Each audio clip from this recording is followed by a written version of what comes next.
Making mistakes is all part of learning how to paint. We all make them, from new painters to seasoned hobbyists, and there is nothing wrong with that. From smudges to pooling, we'll be covering any potential mistakes. In this video, we're going to show you how to fix mistakes with various types of paint we use. Base paints can be used to help correct mistakes from other base paints, just like our Space Marine here that we have started to paint. We have a smudge of lead belcher on top of the Mephiston red, which we didn't want there, but we can easily tidy that back up with a small amount of Mephiston red base paint, all in thin layers. A good way to make sure that we can avoid making these mistakes in future is to take our time when applying paint, as there is no rush in painting. Just enjoy it and you'll learn more as you paint. Remember, practice makes perfect. The most common mistake made when using shade paints is overloading the model with too much paint, and this can pool heavily. This can be fixed in two ways, one when the shade is still wet and one when the shade is dry. The first way to correct the shade is while it's still wet.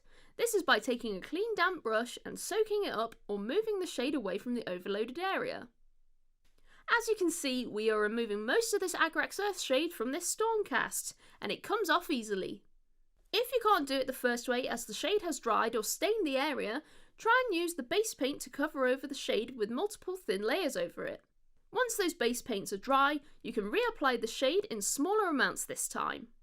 To avoid these types of mistakes in future, it's best to add smaller amounts of paint, as adding more is easier than taking it away. Smudging layer paints in an area that you didn't mean to is a pain, but it's easily fixed. All we need to do is follow the first two steps for the base and shade paints. This covers the mistake and gets you back to a stage where you can try and use your layer paint again.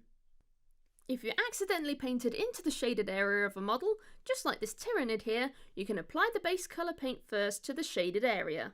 First, we'll apply the base coat colour Wraithbone. Then apply Seraphim Sepia back into those recesses, and now you're ready to layer back up again with Screaming Skull. Less is more, so try and paint with a smaller brush when doing layers, and you'll be flying in no time at all. The most common mistakes made when using contrast is overloading the model with paint and pooling when it's left to dry. It's fixed in the similar way that we fixed the shade paints, as they are both quite thin. The only difference is that contrast is much heavier with the colour pigment. Because of this, you may find it harder to fix when trying to soak it away while wet, as the pigment will stain the area quite a lot. If it's still wet, soak the contrast away like normal, then leave it to fully dry. You'll see here that Blood Angel's red contrast has stained the grey sear undercoat. Now that area is dry, we can go back over with the grey sear paint, which matches the spray undercoat we used. If you used another spray undercoat, find the base paint pot that matches it. We can also do this stage straight away if you've left the contrast to dry already. Depending on how light or dark the contrast is, you may need one or two coats to cover it. Just take your time and leave it to fully dry. Then we can reapply the contrast over the top again. This time we'll use a little bit less and move it around. Highlighting can be very daunting to new painters, but all it takes is a bit of time and practice. But oddly enough, correcting highlight mistakes are easier than you think. For example, a highlight may be too thick or wonky. You may move or sneeze when painting, we all do it. Leave that paint to dry, then reapply the colours that were underneath it. This may be a base coat, a shade, or maybe a contrast paint. Then just follow the steps that we did for correcting base, shade and contrast mistakes. Then you can carry on highlighting.